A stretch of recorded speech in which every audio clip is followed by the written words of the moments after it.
아이들이 걸리는 질병들 가운데 적어도 95%는 저절로 치료가 되며 어떤 의학적 치료도 필요치 않다. 부주의하거나 불필요한 의료 처치로 생기는 해악이 질병 자체로 생기는 위험보다 더 큰 경우가 너무 잦다. 소아과 의사들은 부모들의 걱정을 돌보는 데 대부분의 시간을 소비한다. 아이에게 치료가 필요한 경우는 거의 없지만 어찌되었든 치료를 받게 될 것이며 그로 인한 영향을 감수해야 한다. 그 과정에서 실제로 위안을 받는 것은 부모다.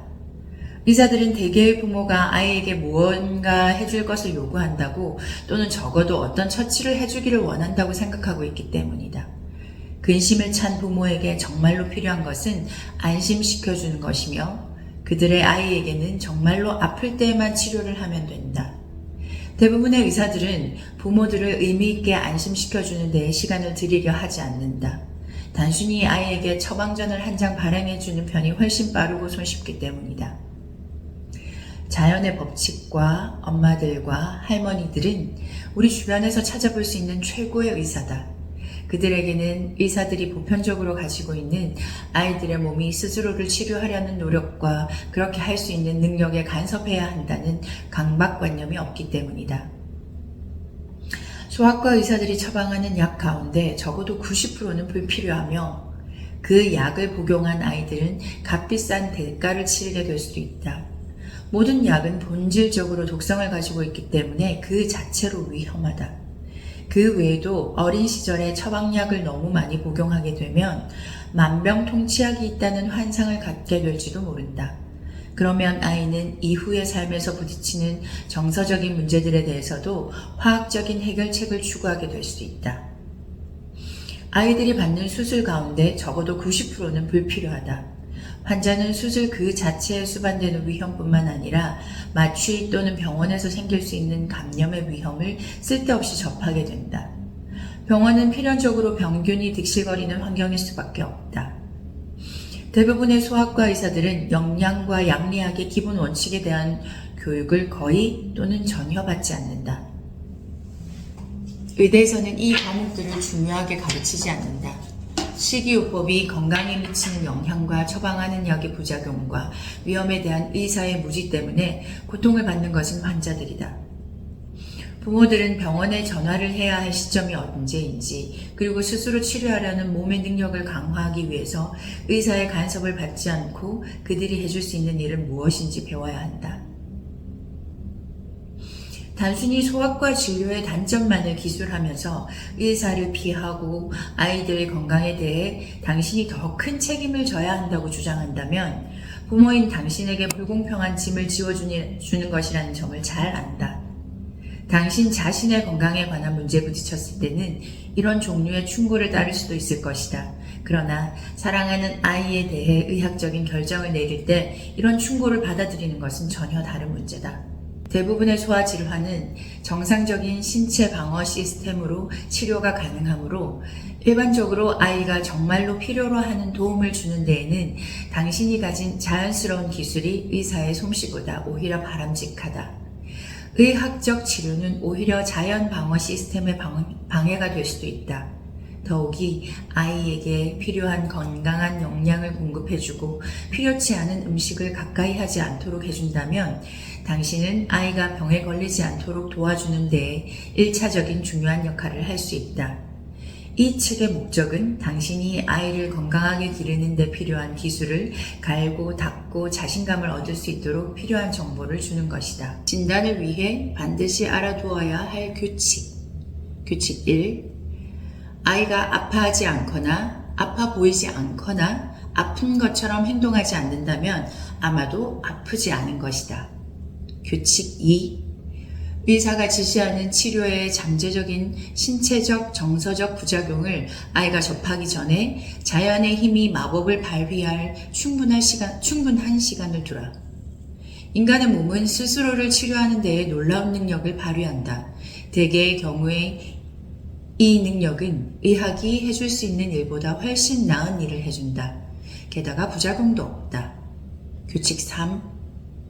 질병을 대할 때 가장 유용한 도구는 상식이다.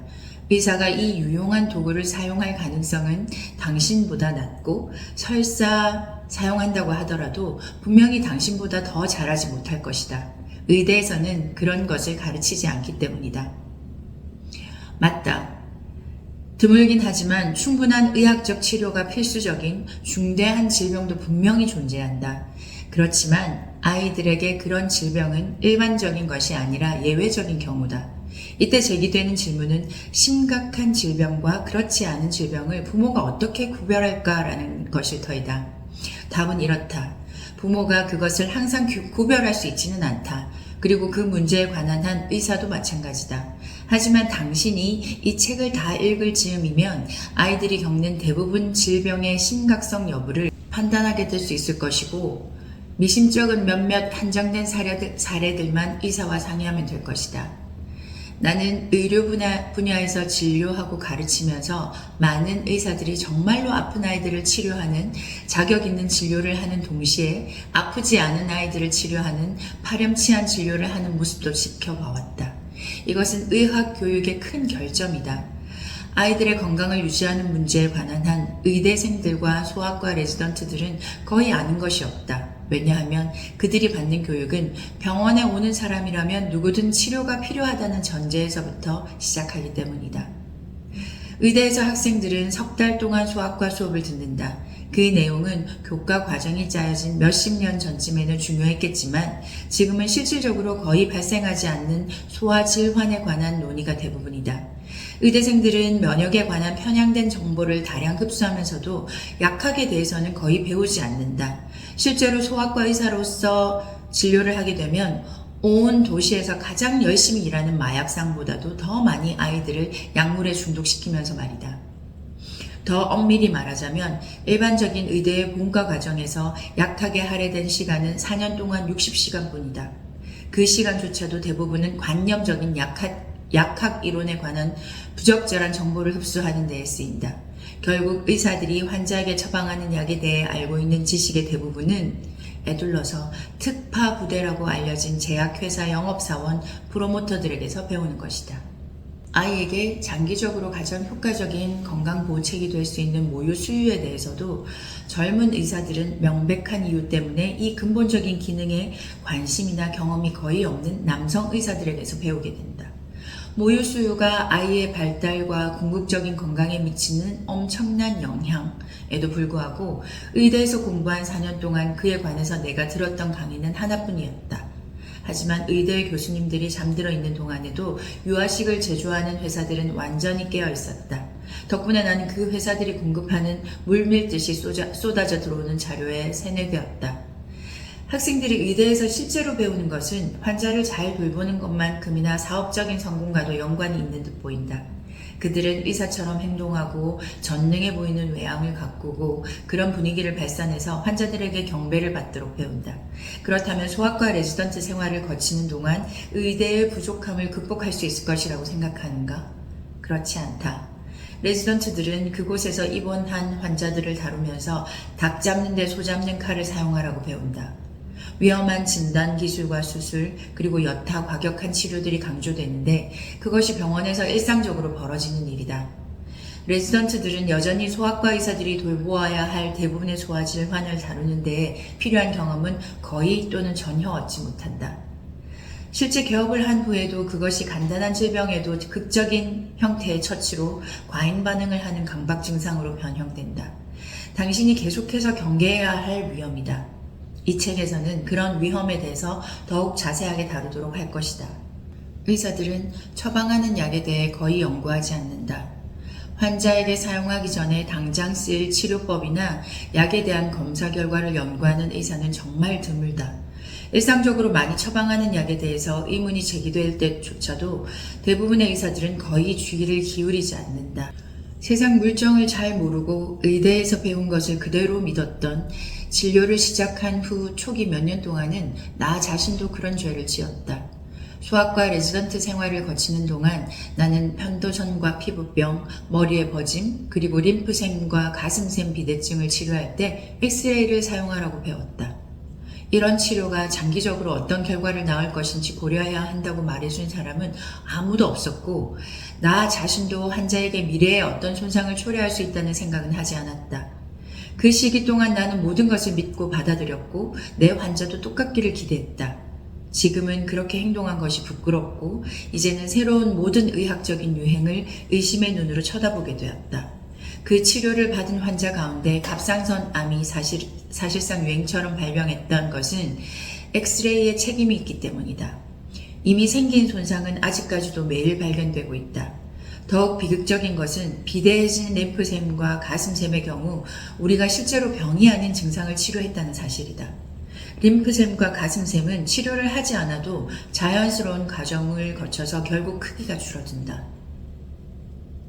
오늘날 소아과 레지던트들이 배우고 있는 것 때문에 앞으로 어떤 결과가 나타날지는 아무도 모른다. 그들은 유아 황달의 빌리루빈 램프를, 귀 감염의 고막 절개술을, 거의 모든 증상의 항생제를, 성장을 제어하기 위해 호르몬을, 아이들의 행동을 개조하기 위해 강력한 약물을 사용하고 기타 장기적인 영향이 알려지지 않은 약물과 검사와 예방주사와 치료법을 활용하도록 배운다.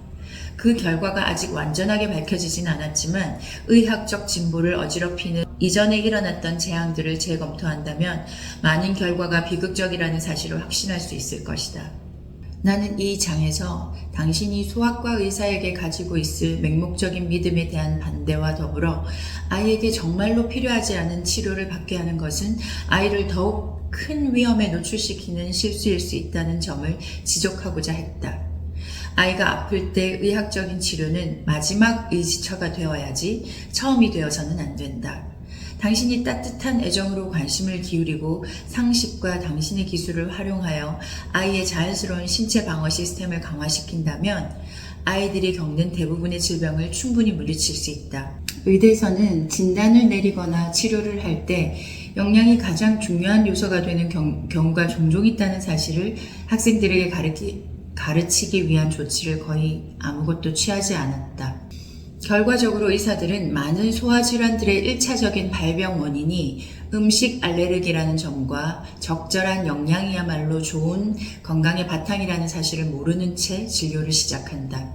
이런 무지 때문에 그들은 식단을 조금 바꾸는 것만으로도 나을 수 있는 질병을 치료하려고 약을 처방하게 된다.